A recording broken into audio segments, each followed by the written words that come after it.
En agradecimiento a los muchos regalos de los dioses, nuestros antepasados crearon obras de incomparable belleza.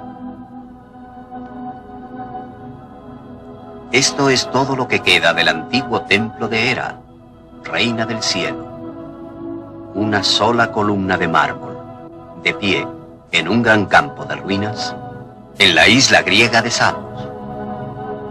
Esta fue una de las maravillas del mundo, construida por un pueblo con un extraordinario sentido de claridad y simetría.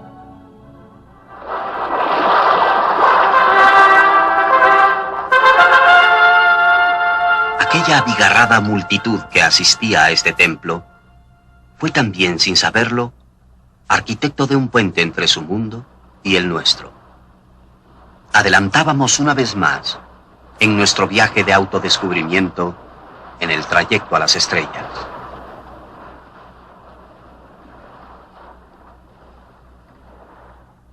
Aquí, hace 25 siglos, en la isla de Samos y en otras colonias griegas que habían crecido en el activo mar Egeo, hubo un glorioso despertar. De pronto hubo personas que creían que todo se componía de átomos y que los seres humanos, así como los animales, habían evolucionado de formas más elementales. Que las enfermedades no eran causadas por demonios o dioses, que la Tierra era un planeta que giraba alrededor de un sol que estaba muy lejano. Esta revolución convirtió el caos en cosmos. Aquí, en el siglo VI a.C., surgió una idea nueva, una de las grandes ideas de la especie humana. Se alegaba que el universo era conocible. ¿Por qué? Porque existe cierto orden, ciertas regularidades en la naturaleza que permiten descubrir sus secretos. La naturaleza no es indescifrable. Hay reglas y normas que hasta la naturaleza misma debe obedecer. A este ordenado y admirable rasgo del universo se le llamó cosmos y se le colocó en completa contradicción con la idea de caos. Este fue el primer conflicto que conocemos entre ciencia y misticismo, entre la naturaleza y los dioses.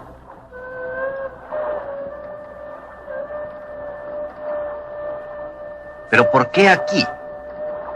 ¿Por qué en estas remotas islas y ensenadas en el Mediterráneo oriental? ¿Por qué no en las grandes ciudades de la India o Egipto? ¿O en Babilonia, China o Mesoamérica? Porque todas se encontraban en el centro de antiguos imperios,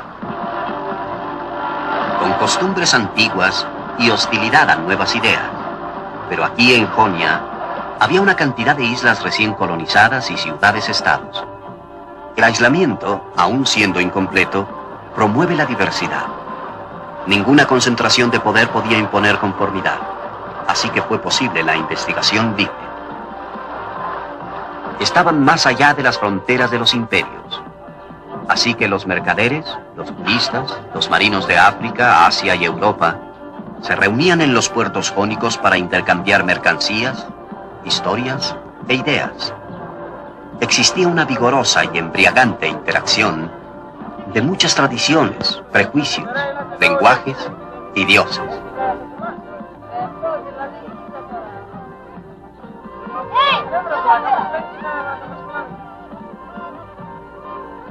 Estos pueblos estaban dispuestos a experimentar.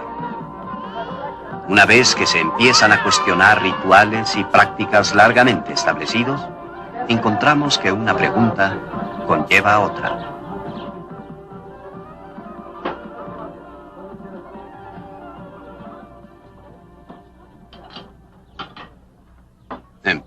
¿Qué se hace cuando se presentan varios dioses diferentes, cada uno reclamando el mismo territorio? El Marduk babilónico y el Zeus griego eran considerados cada uno como rey de los dioses y amo del cielo. Se podía suponer, ya que en otros aspectos tenían atributos algo diferentes, que cada uno de ellos había sido inventado por los sacerdotes. Y si así era, ¿por qué no ambos?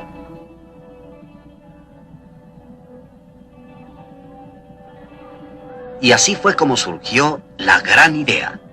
Comprender que podía haber formas de conocer el mundo sin recurrir a los dioses, que podían existir ciertos principios, fuerzas, leyes de la naturaleza a través de las cuales el mundo podía entenderse sin atribuir la caída de cada gorrión a la intervención directa de Zeus.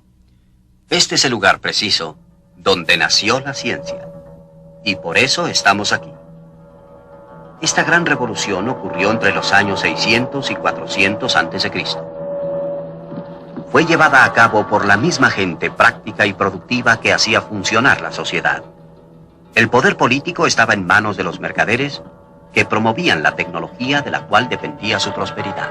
Los precursores de la ciencia fueron mercaderes y artesanos, así como sus hijos.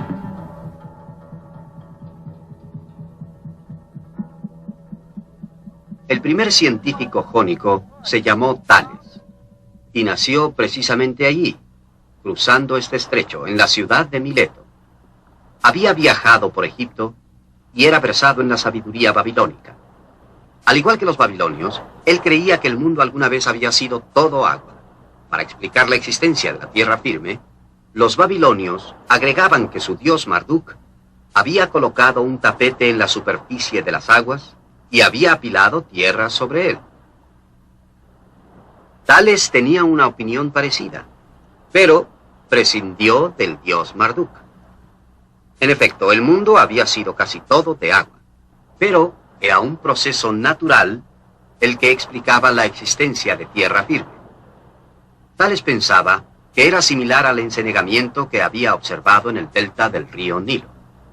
El que sus conclusiones fueran correctas o equivocadas no es lo importante, sino su enfoque. El mundo no fue hecho por dioses, sino como resultado de fuerzas materiales interactuando en la naturaleza. Tales regresó de Babilonia y Egipto trayendo semillas de ciencias nuevas, astronomía y geometría. Ciencias que brotarían y crecerían en el fértil suelo de Jonia. Anaximandro de Mileto. En aquella isla, era amigo y colega de Tales, y una de las primeras personas que sabemos que haya hecho un experimento. Observando el movimiento de la sombra proyectada por una vara vertical, pudo determinar la duración del año y de las estaciones.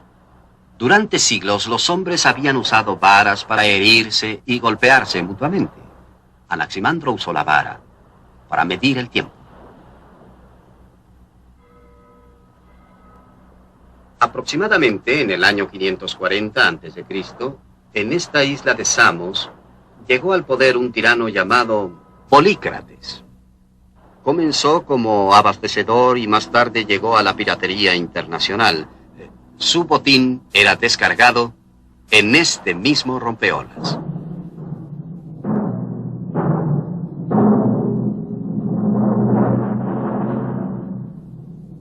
Pero oprimió a su pueblo e hizo guerra contra sus vecinos, así que con toda razón temía una invasión. Polícrates rodeó su ciudad capital con una muralla impresionante. Los restos de esta muralla aún perduran en nuestros días.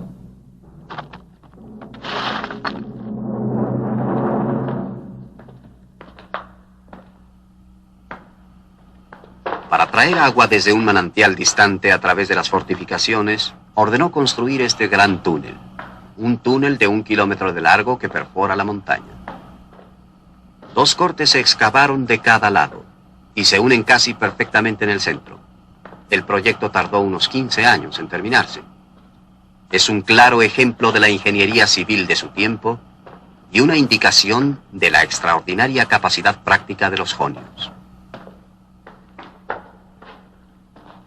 El legado perdurable de este pueblo son los instrumentos y técnicas que desarrollaron y que son la base de la tecnología moderna.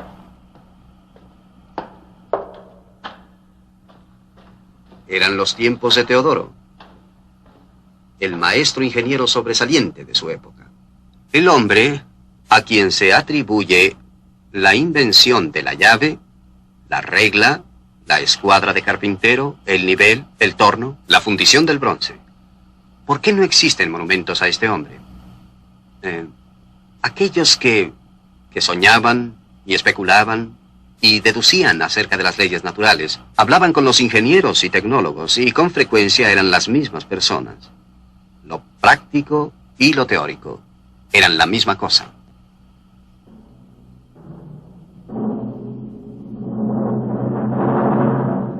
Esta actitud híbrida de pensamiento abstracto y experiencia cotidiana afloró en ciencia. Cuando estos hombres prácticos prestaron atención al mundo natural, comenzaron a descubrir ocultas maravillas y asombrosas posibilidades. Anaximandro estudió la inmensa profusión de cosas vivientes y percibió la relación entre ellas. Concluyó que la vida se había originado en el agua y el barro. Después había conquistado la tierra firme. Los humanos, afirmó, deben haber evolucionado de formas más simples. Esta percepción tuvo que esperar 24 siglos para que su verdad fuera demostrada por Charles Darwin.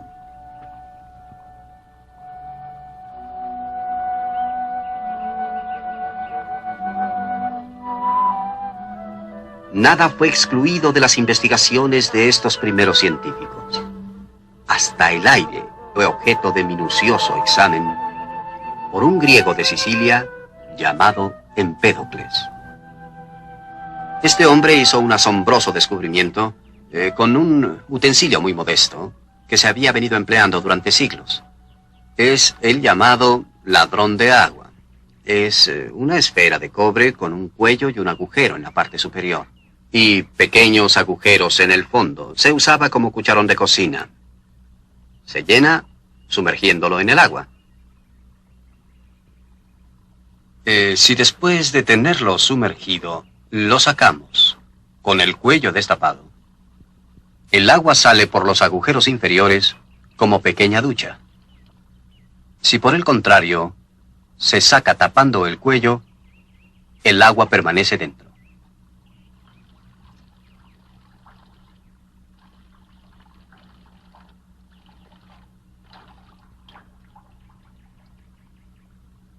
Ahora, si intentamos llenarlo con el cuello tapado con el pulgar, observemos. El agua no entra.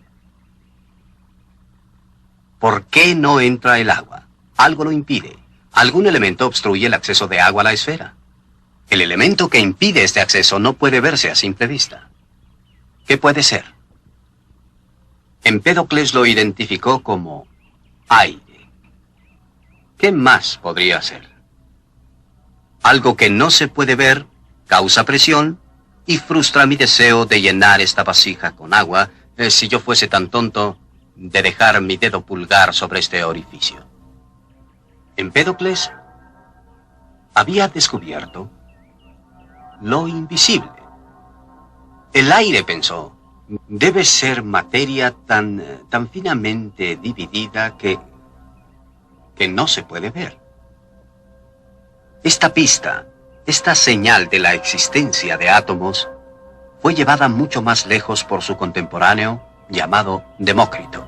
De todos los científicos de la antigüedad, es él quien nos habla con mayor claridad a través de los siglos. Algunos fragmentos de sus escritos que han quedado revelan una mente de poderes altamente intuitivos y lógicos.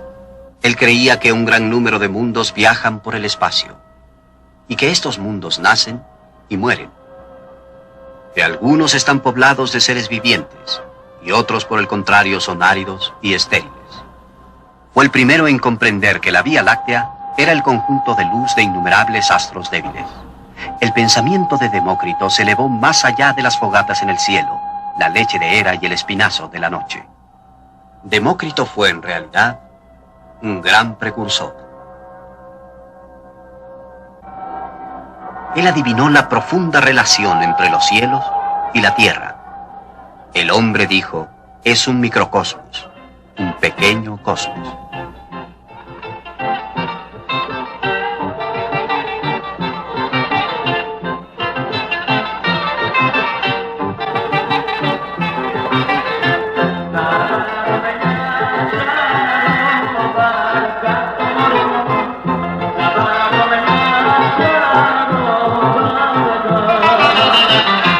Demócrito procedía del pueblo jónico de Abdera, en la costa norte del mar Egeo. En aquellos días, Abdera era objeto de burlas. Si por el año 400 a.C., en el equivalente a un pequeño restaurante como este, se contaba un cuento acerca de alguien de Abdera, con seguridad era recibido con risas.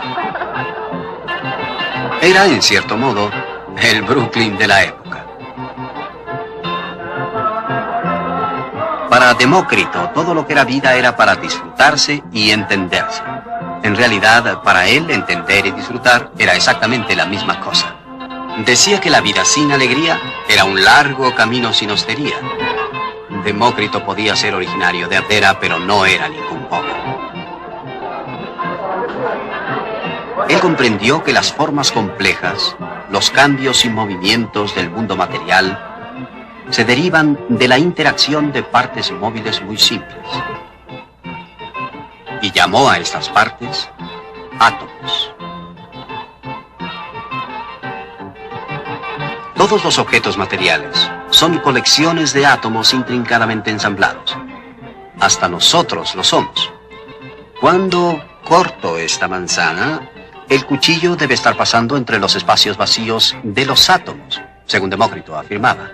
Si no existieran tales espacios vacíos, entonces el cuchillo encontraría algún átomo impenetrable y no podría cortarse la manzana. Comparemos el corte transversal de estos dos pedazos. ¿Son exactamente iguales las áreas expuestas? No, decía Demócrito. La curvatura de la manzana obliga a esta rebanada a ser ligeramente más corta que el resto de la manzana. Si fueran exactamente iguales, entonces tendríamos un cilindro y no una manzana. No importa cuán filoso sea el cuchillo, estos dos pedazos tienen corte transversal desigual. ¿Por qué? Porque en la escala de lo muy pequeño, la materia presenta una rugosidad irreductible. Y esta fina escala de rugosidad, Demócrito de Abdera la identificó con el mundo de los átomos. Sus argumentos no eran los que empleamos hoy, más bien son los sutiles y elegantes que se derivan de la experiencia cotidiana. Sus conclusiones eran fundamentalmente correctas.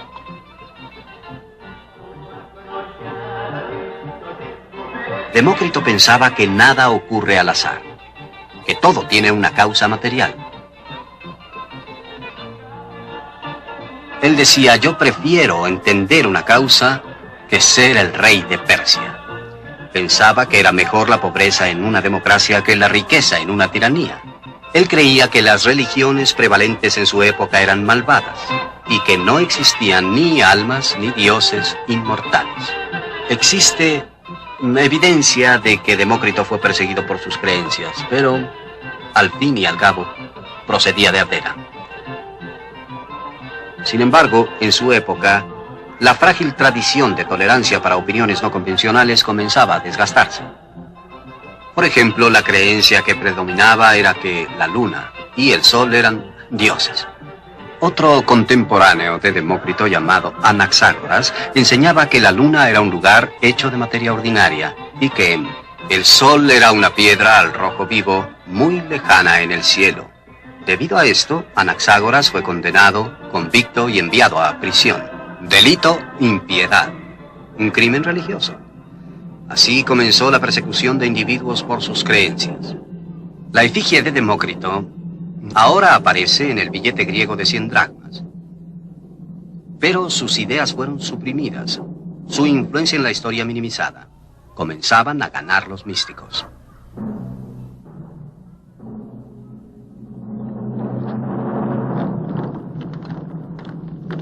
Jonia era también el hogar de otra tradición intelectual enteramente diferente. Su fundador fue Pitágoras, quien vivió en Samos en el siglo VI a.C. Según cierta tradición local, alguna vez habitó en esta cueva, y quizá alguna vez esto fue su salón. Muchos siglos después, este pequeño altar ortodoxo griego se construyó en la entrada. Hay una continuidad de tradición desde Pitágoras hasta el cristianismo. Parece que Pitágoras fue la primera persona en la historia del mundo que afirmó que la Tierra era una esfera. Quizá lo afirmaba por analogía con la luna o el sol. Tal vez notó la sombra curva de la Tierra en la luna durante un eclipse solar. O tal vez reconoció que cuando los barcos abandonaban Samos, sus mástiles eran lo último en desaparecer. Pitágoras sostenía que una armonía matemática era la base de toda la naturaleza. La tradición moderna del argumento matemático, esencial en toda la ciencia, se debe en gran parte a él. Y la idea de que los cuerpos celestes se mueven al ritmo de cierta música de las esferas también se derivó de Pitágoras. Él fue el primero en emplear la palabra cosmos para designar un universo ordenado y armonioso, un mundo acorde con el entendimiento humano.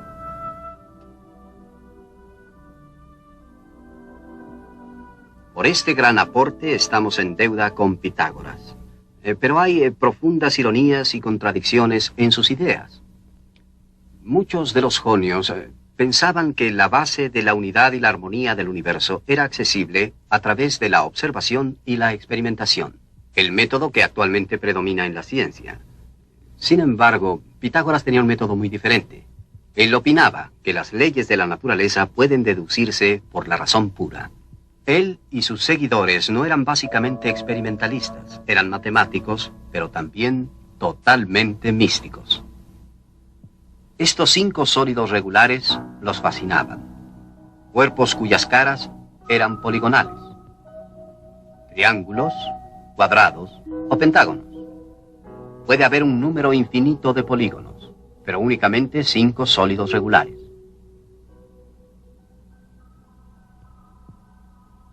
Cuatro de los sólidos se asociaban con la tierra, el fuego, el aire y el agua. El cubo, por ejemplo, representaba la tierra. Estos 4 elementos componían la materia terrestre, según opinaban. Así que el quinto sólido lo asociaban místicamente con el cosmos. Tal vez constituían la sustancia de los cielos. Este quinto sólido se llamó dodecaedro. Sus caras son pentágonos, 12 en total. El conocimiento del dodecaedro se consideraba demasiado peligroso para el dominio público. La gente ordinaria debería mantenerse ignorante del dodecaedro. Enamorados de los números enteros, los pitagóricos creían que todas las cosas derivaban de ellos. Desde luego todos los otros números. Así se suscitó una crisis de doctrina cuando descubrieron que la raíz cuadrada de 2 era irracional. Es decir, que la raíz cuadrada de 2 no podía ser representada como la razón de 2 números enteros por grandes que fueran. Irracional originalmente significaba solo eso, que no se podía representar un número como una razón.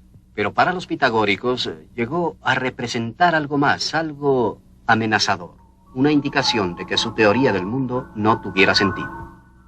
El otro significado de irracional. En vez de querer que todos compartieran y conocieran sus descubrimientos, los pitagóricos ocultaron la raíz cuadrada de 2 y el dodecaedro. El mundo exterior no debería saberlo.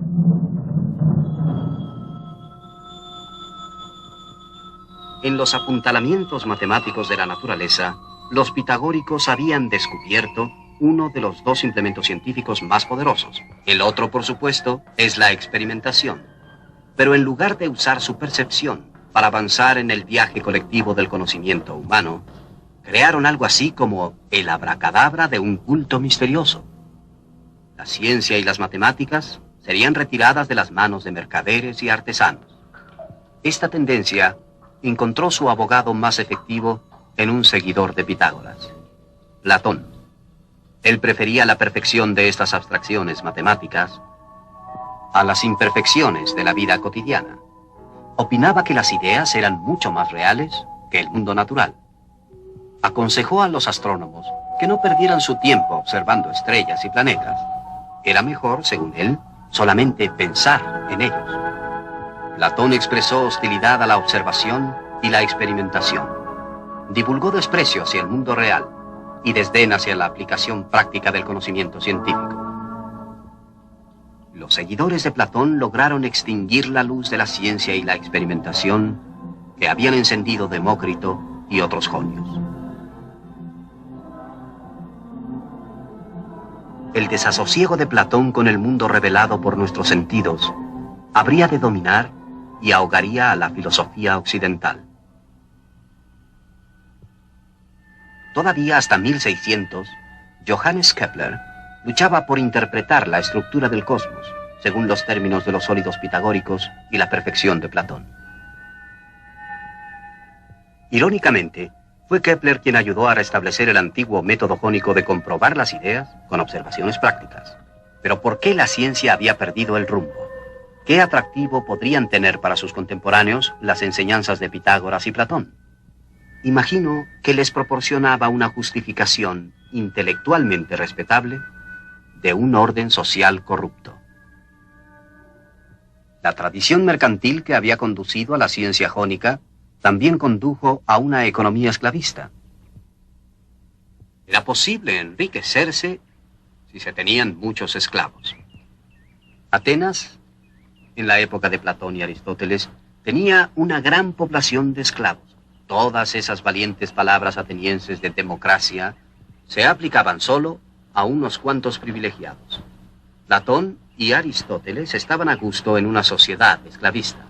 Ofrecían una justificación a la opresión. Servían a tiranos. Enseñaron la separación del cuerpo y de la mente.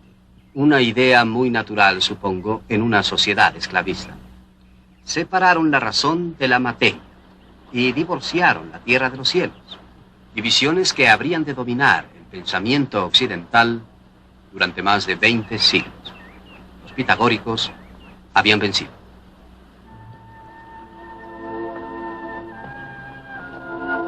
Al reconocer Pitágoras y Platón que el cosmos era conocible, que había un fundamento matemático en la naturaleza, avanzaron grandemente en la causa de la ciencia. Pero en la supresión de hechos inquietantes, en el pensar que la ciencia debería conservarse para un pequeño grupo, en su rechazo a la experimentación, en el abrazar el misticismo, en la fácil aceptación de sociedades esclavistas, su influencia atrasó significativamente el avance del esfuerzo humano. Por desgracia, los libros de los científicos jonios se perdieron totalmente. Sus opiniones fueron suprimidas, ridiculizadas y olvidadas por los platónicos y los cristianos, quienes adoptaron gran parte de la filosofía de Platón.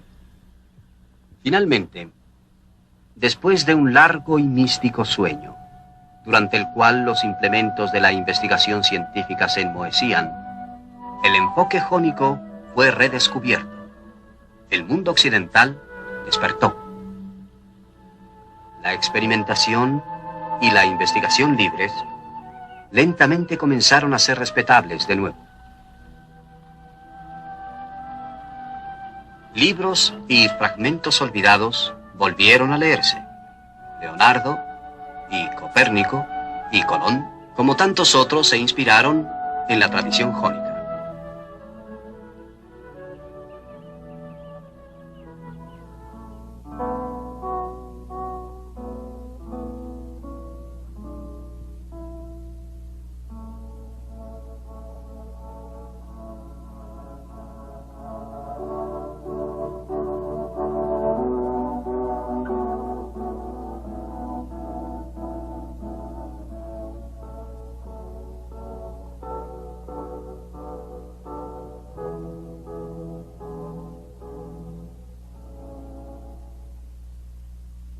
Los viajes en el espacio y los viajes en el tiempo guardan una relación. Viajar con rapidez en el espacio es viajar con rapidez al futuro. Viajamos hacia el futuro constantemente, aunque con lentitud. Pero, ¿y el pasado? ¿Podríamos viajar hacia el pasado? Muchos físicos piensan que esto es fundamentalmente imposible, ya que no hay forma de construir un aparato que nos llevara hacia atrás en el tiempo. Algunos dicen que, aunque pudiéramos construir ese aparato, no serviría de mucho, no podríamos afectar significativamente el pasado.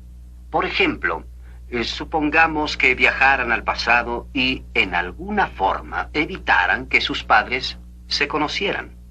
Entonces ustedes probablemente no hubieran nacido. lo cual es una contradicción esencial, puesto que están ustedes ahí. Otras personas piensan que dos alternativas en la historia tienen igual validez, que son hilos paralelos, madejas del tiempo que existen una al lado de la otra. La historia en la que nunca nacieron y la historia de la cual saben todo. Tal vez el tiempo mismo tiene muchas dimensiones potenciales a pesar del hecho de que estamos condenados a experimentar solo una de esas dimensiones. Ahora supongamos que pueden regresar al pasado y realmente cambiarlo. Algo, digamos, como persuadir a la reina Isabel de no respaldar al navegante Cristóbal Colón. Entonces, habrían puesto en movimiento una secuencia diferente a los eventos históricos de los que aquellas personas que quedaron atrás en nuestro tiempo nunca se enterarían. Si ese tipo de viaje en el tiempo acaso fuera posible, entonces toda secuencia imaginable de alternativas históricas podría en algún sentido existir. ¿Sería posible que un viajero en el tiempo cambiara el curso de la historia en forma importante? Bien, pensemos en eso. La historia consiste en gran parte en una compleja multitud de hilos entretejidos profundamente. Fuerzas biológicas, económicas y sociales que no resultaría fácil desenredar. Los antiguos griegos imaginaban el curso de acontecimientos humanos como una especie de tapicería creada por tres diosas. Las parcas. Acontecimientos fortuitos menores generalmente no tienen consecuencias a largo plazo. Sin embargo, algunos que ocurren en momentos críticos pueden alterar el curso de la historia. Hay casos en los que pueden lograrse cambios profundos mediante ajustes relativamente triviales. Cuanto más lejos en el pasado ocurre un evento, más poderosa es su influencia. Supongamos que nuestro viajero en el tiempo persuadiera a la reina Isabel de que las teorías de Colón eran erróneas. Casi con seguridad algún otro europeo hubiese navegado hacia el oeste en busca del Nuevo Mundo poco después. Existían incentivos, el aliciente del comercio de especias, el avance en la navegación y la competencia entre potencias europeas. Así que el descubrimiento de América alrededor de 1500 era inevitable. Por supuesto, no habría estampillas con la efigie de Colón y la República de Colombia sería conocida con otro nombre. Pero en conjunto hubiera resultado más o menos lo mismo.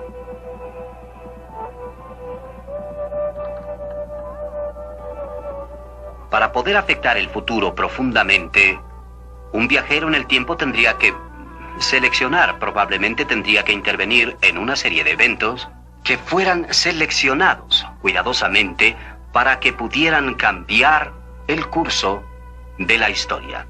Sin duda es una fantasía encantadora la posibilidad de explorar esos otros mundos que nunca existieron. Si tuviéramos la máquina del tiempo de H.G. Wells, tal vez podríamos entender cómo se hace realmente la historia. Si alguna persona aparentemente fundamental no hubiera existido, Pablo el Apóstol o Pedro el Grande o Pitágoras, ¿qué tan diferente sería en realidad el mundo? Y si las tradiciones científicas de los antiguos griegos jónicos hubieran prosperado y florecido, se hubiera necesitado en ese tiempo que muchos factores sociales fueran diferentes, incluyendo el sentimiento común de que la esclavitud era correcta y natural. ¿Qué hubiera ocurrido si esa luz que apareció en el Mediterráneo oriental hace unos 2500 años no se hubiese apagado? ¿Qué hubiese ocurrido si el método científico y la experimentación hubieran seguido vigorosamente 2000 años antes de la Revolución Industrial, nuestra Revolución Industrial?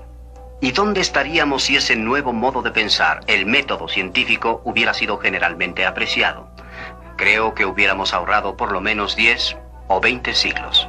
Quizá las contribuciones científicas de Leonardo hubieran sido hechas 1000 años antes, y tal vez las contribuciones de Einstein 500 años antes. No quiero decir que esas contribuciones hubieran sido hechas por esas personas, ya que ellos vivieron en el tiempo en que vivieron. Si los jonios hubieran triunfado, pienso que ahora estaríamos camino a las estrellas. Podríamos en este momento tener las primeras naves de observación regresando con resultados asombrosos de Alpha Centauro, así como de la estrella Barnard, Sirio y Tau Ceti. Ahora habría grandes flotas de transportes interestelares construyéndose en la órbita terrestre. Pequeñas naves exploradoras sin piloto, naves para inmigrantes y, posiblemente, grandes barcos comerciales que pudieran cruzar los espacios entre las estrellas. En todas estas naves habría símbolos e inscripciones en los costados. Estas inscripciones, si las viéramos de cerca, estarían escritas en griego. El símbolo, tal vez, sería el dodecaedro. Y la inscripción en el costado de las naves, quizá algo así como Nave Estelar Theodorus, Planeta Tierra. Si usted fuese un viajero en el tiempo realmente ambicioso, no se distraería con la historia humana, ni se detendría a examinar la evolución de la vida sobre la Tierra. Al contrario, viajaría hacia atrás para presenciar el origen de nuestro sistema solar, investigando los gases y el polvo entre las estrellas.